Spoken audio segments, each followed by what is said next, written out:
نحمد اللہ تعالی ونسلم علی رسولہ المجتبی وعلی آلہ وصحبہ وبارک وسلم دائما ابدا، اما بعد، اعوذ باللہ من الشیطان الرجیم، بسم اللہ الرحمن الرحیم، الحمد للہ رب العالمین،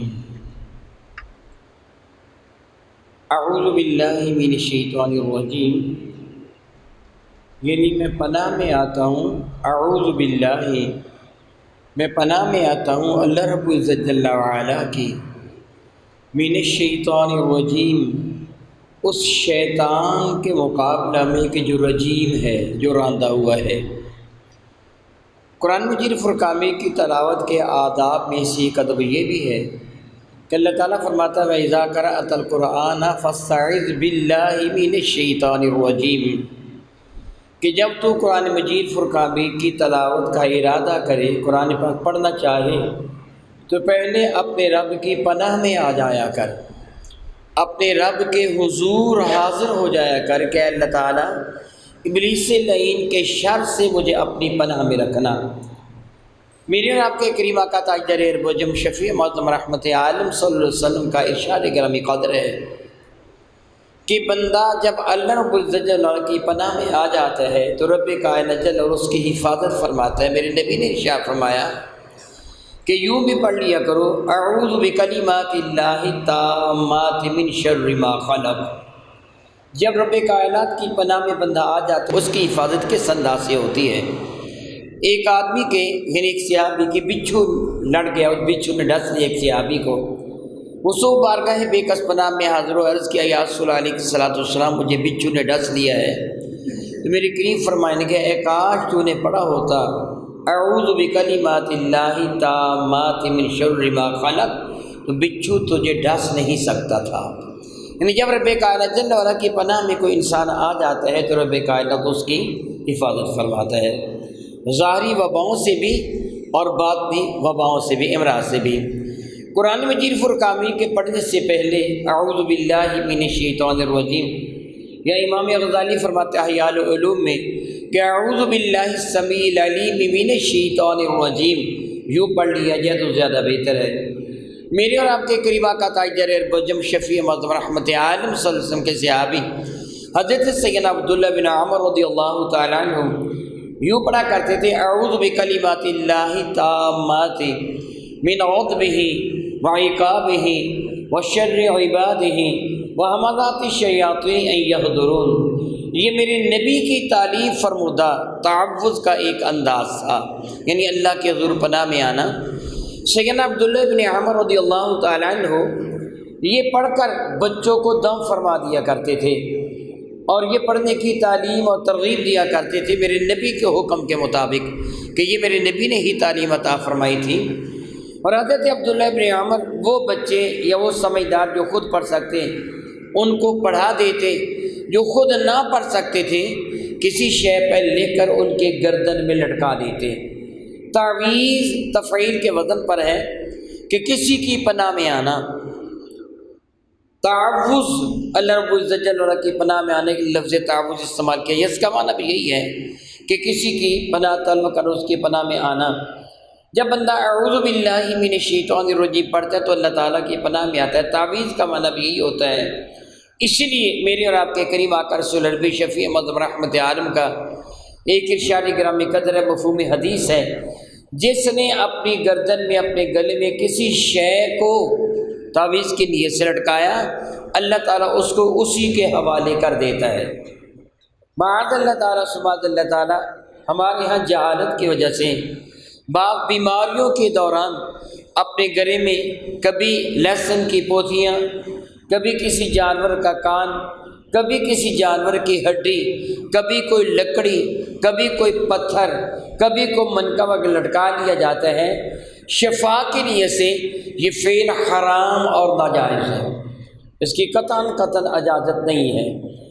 لفظ تعویذ صرف اس پر ہم ادا کریں گے کہ جو اللہ رب العزت جل وعلا کے کلام یعنی قرآن مجید فرقان کی کو آیا بارکہ ہو، یا حدیث نبوی ہو جس پہ تعوذ کا حکم دیا گیا ہو، اس کو ہم لفظ تعویذ سے تعبیر کر سکتے ہیں۔ گردن میں لٹکائی گئی دوسری شے کو تعویذ نہیں کہنا چاہیے۔ مطلقاً گردن میں کسی شے کا لٹکانا حرام نہیں ہے، جس طرح خواتین اپنے گردن میں ہار پہن لیتی ہیں، لاکٹ وغیرہ پہن لیتی ہیں۔ مرد بھی بعض شعبے میں جو ملازم ہوتے ہیں اپنے گلے میں شناختی کارڈ وہ پہن لیتے ہیں، اس کا پہن لینا حرام نہیں، کیونکہ ان کا پہننے سے نیت کے ساتھ نہیں ہوتا کہ میں اس کی پناہ میں آ رہا ہوں۔ صرف اللہ تعالیٰ جل وعلا کی پناہ میں انسان آ سکتا ہے، اس لیے اس چیز کو تعویذ کہا جائے گا کہ جو اللہ تعالیٰ جل وعلا کی پناہ مانگی جائے۔ عام چیز کو لفظ تعویذ سے تعبیر نہیں کیا جائے گا۔ کسی بھی کام کے ابتدا میں اللہ رب العزت جل وعلا کا ذکر ضرور کرنا چاہیے۔ اور قرآن پاک کے ابتدا میں اعوذ باللہ کا حکم کیوں دیا گیا؟ قرآن مجید فرقان حمید ایک ایسا سمندر ہے، بحر بے قرار ہے، ٹھاٹھے مارتا ہوا سمندر ہے جو ناپید کنار ہے، جس کا کوئی کنارہ ہے ہی نہیں ہے۔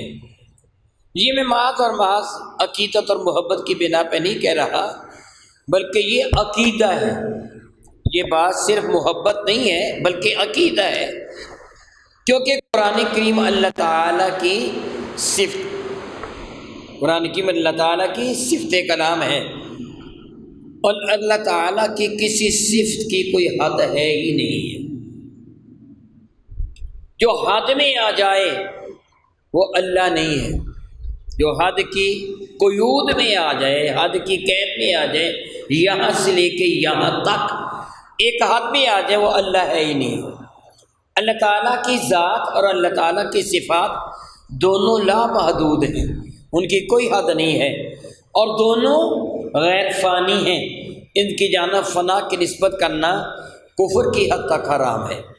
اس لیے قرآن مجید فرقان مجید کو مخلوق نہیں کہا جاتا کہ یہ اللہ کا کلام ہے، اللہ خالق ہے، اس کی کوئی بھی صفت ہلاک ہونے والی نہیں ہے، جبکہ مخلوق ہلاک ہونے والی ہے۔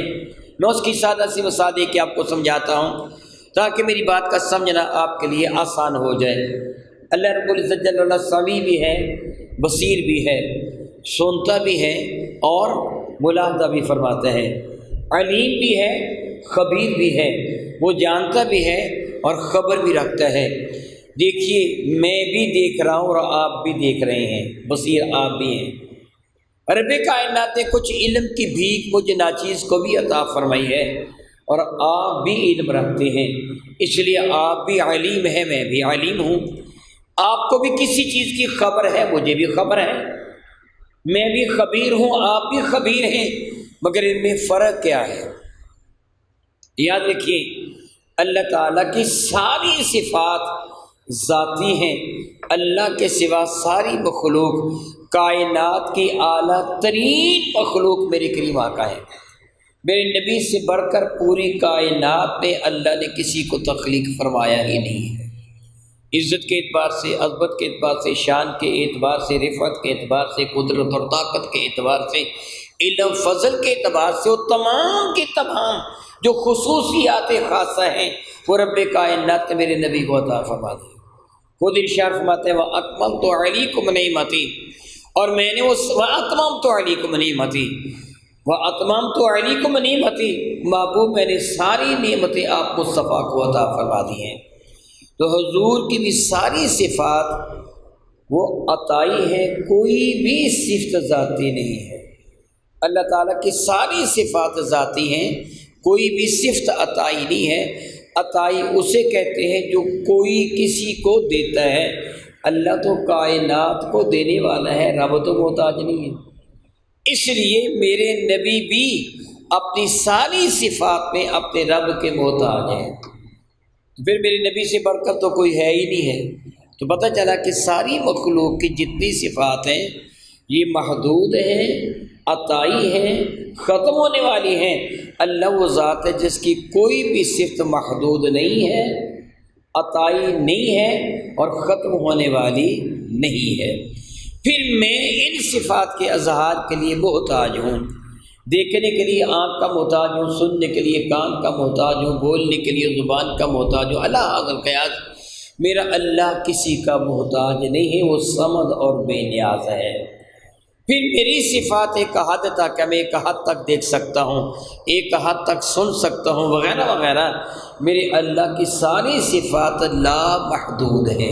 اب سمجھیے، کیونکہ قرآن مجید فرقان مجید اللہ کا کلام ہے، اللہ کی صفت ہے، اس سے لا محدود ہے۔ یہ وہ سمندر ہے کہ جس کی کوئی حد ہے ہی نہیں ہے۔ غواص اس کو کہتے ہیں جو سمندر میں غوطہ لگاتا ہے، اور ہیرے، جواہرات، موتی، لال جو سمندر کی تہ میں چھپے ہوں ان کو نکالنے کی کوشش کرتا ہے۔ یوں سمجھیے جو مفسر قرآن ہے وہ ایک غواص ہیں، وہ سمندر سے موتی تلاش کرتے ہیں، لیکن کوئی ضروری نہیں کہ وہ موتی ہی تلاش کرے، وہ غلط شے بھی لا سکتا ہے۔ اس لیے قرآن کریم کے قاری کو یہ فرمایا گیا پہلے اللہ کی پناہ میں آ جا، وگرنہ یاد رکھ اللہ تعالیٰ خود فرماتا ہے یضل بہ کثیرا ویہدی بہ کثیرا۔ بہت سارے قرآن پاک پڑھ کر گمراہ ہو جاتے ہیں اور بہت سارے قرآن کریم پڑھ کر ہدایت پا جاتے ہیں۔ وما یضل بہ الا الفاسقین، اور نہیں گمراہ ہوتے سوائے ان لوگوں کے کہ جو فاسق و فاجر ہیں۔ اس لیے قرآن کریم کی تلاوت کرتے ہوئے اعوذ باللہ شریف کو ضرور پڑھ لینا چاہیے، تاکہ بندہ اللہ تعالیٰ جل وعلا کی پناہ میں آ جائے، اللہ رب العزت جل کی حفاظت میں آ جائے۔ جب وہ اللہ تعالیٰ کی پناہ میں آ جائے گا، پھر اللہ تعالیٰ اپنی رحمت کے ساتھ اس کے ذہن، فہم و شعور کے سوتوں کو کھول دے گا، پھر اس کے لیے قرآن کریم کو سمجھنا آسان ہو جائے گا۔ یاد رکھیے قرآن مجید فرقان میں اپنی مرضی کے ساتھ کچھ نہیں کہا جا سکتا۔ من قال فی القرآن برأیہ فقد کفر، جس نے اپنی مرضی سے قرآن میں کچھ کہا وہ کافر ہو جائے گا۔ دیکھنا ہوگا منشا الہیہ کیا ہے، رب کائنات کا منشا کیا ہے، اور یہ جاننے کے لیے آپ کو بارگاہ مصطفیٰ کریم میں حاضر ہونا ہوگا۔ ایک مختصر سی مثال عرض کر دیتا ہوں، وقت ہو گیا ہے۔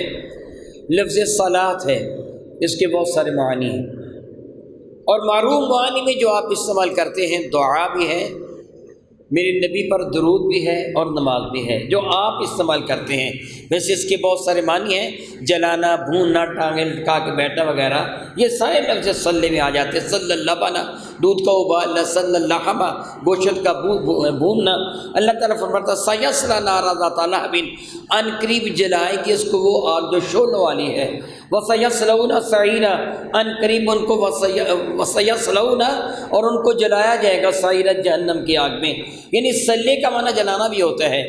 جب اللہ نے فرمایا اقیم الصلاۃ، صلاۃ قائم کرو، تو صحابہ نے بارگاہ ساتھ امام اس کا معنی پوچھا تھا، حالانکہ وہ تو عربی تھے، ان کی مادری زبان ہی عربی ہے، فصاحت و بلاغت کی بلندی پہ فائز ہے، لیکن وہ اپنی عقل و دانش کو انہوں نے بروئے کار نہیں لایا، بلکہ میرے نبی کے دربار اقدس میں حاضر ہو کر کہا یا رسول اللہ فرماتا اقیم الصلاۃ، صلاۃ قائم کرو، تو کیف نصلی، یا رسول اللہ کس طرح صلاۃ کام کریں، کیا کریں؟ اس کا معنی تو یہ بھی ہے کہ آگ جلا کے بیٹھ جاؤ، یہ بھی ہے ٹانگیں لٹکا کے بیٹھ جاؤ، یہ بھی ہے کہ دعا مانگ لو۔ یا رسول اللہ کیا صلاۃ ادا کریں؟ تو میرے نبی کا ارشاد تھا صلو کما رأیتمونی اصلی، تم صلاۃ اس طرح ادا کرو جس طرح میں مصطفیٰ صلاۃ ادا کرتا ہوں، مجھے دیکھو۔ پھر میرے نبی نے وہ عمل کیا جس کو آج ہم نماز کا نام دیتے ہیں۔ پھر میرے نبی نے جہاں جو کیا وہاں ویسے کیا جائے گا۔ عام حالت میں نماز کے اندر رکوع کا کرنا فرض ہے، قیام کا کرنا فرض ہے، سجدے کا کرنا فرض ہے۔ جنازہ بھی نماز ہے، لیکن وہاں رکوع یا سجدہ نہیں کیا جاتا۔ نماز عید بھی نماز ہے، عام نماز میں جو تکبیرات ہم کہتے ہیں، نماز عید میں 6 سے لے کے 12 تک وہ تکبیریں زائد کہتے ہیں۔ نماز عید میں نہ کہیں گے وہ نماز نہیں ہوگی، عام نماز میں زائد تکبیریں کہیں گے، یہ نماز نہیں ہوگی کہ مرضی تیری نہیں، مرضی میرے مصطفیٰ کی ہے۔ جہاں حضور نے رکوع کیا تجھے کرنا ہوگا، جہاں میرے نبی نے سجدہ کیا تجھے کرنا ہوگا، جہاں میرے نبی نے جو کچھ عمل کیا وہ کرنا ہوگا۔ اس لیے معنی کا تعین کرنا، اس کا معنی کیا ہے، نہ تیرے اختیار میں ہے نہ میرے اختیار میں ہے، یہ میرے نبی کا اختیار ہے۔ وہ جو معنی تعین فرمائیں گے اسی پہ عمل کیا جائے گا۔ اس لیے اپنی مرضی سے محض لغت کے اعتبار سے قرآن کو نہیں سمجھا جائے گا۔ قرآن مجید فرقان کو سمجھنے کے لیے دروازے مصطفیٰ سے بھیک مانگنا ہوگی۔ میرے نبی کو دیکھنا ہوگا، پھر اس کے بعد صحابہ کرام کو کہ انہوں نے کس انداز سے نبی سے سمجھا، پھر تابعین کو کہ انہوں نے کس انداز سے صحابہ کرام کو سمجھا، پھر تبع تابعین کو انہوں نے کس اعتبار سے تابعین کو سمجھا۔ اس انداز سے قرآن کریم کی تفسیر بیان کی جائے گی، اپنی مرضی کے ساتھ نہیں۔ کتنا بڑا بھی کوئی عالم کیوں نہ ہو، وہ زباندار کیوں نہ ہو، کتنا بھی زیادہ لغات کا ماہر کیوں نہ ہو، وہ اپنی مرضی سے قرآن نہیں سمجھ سکتا۔ جس کو سمجھنے کے لیے بہرحال بارگاہ بے کس پناہ میں حاضری ہی ضروری ہے۔ میں دعا کرتا ہوں رب کائنات ہمیں حضور کے صدقہ سے قرآن مجید فرقان حمید صحیح طریقے سے سمجھنے، پھر اس پر عمل کی توفیق و ہمت عطا فرمائے۔ آمین ثم آمین، وآخر دعوانا ان الحمد للہ رب العالمین۔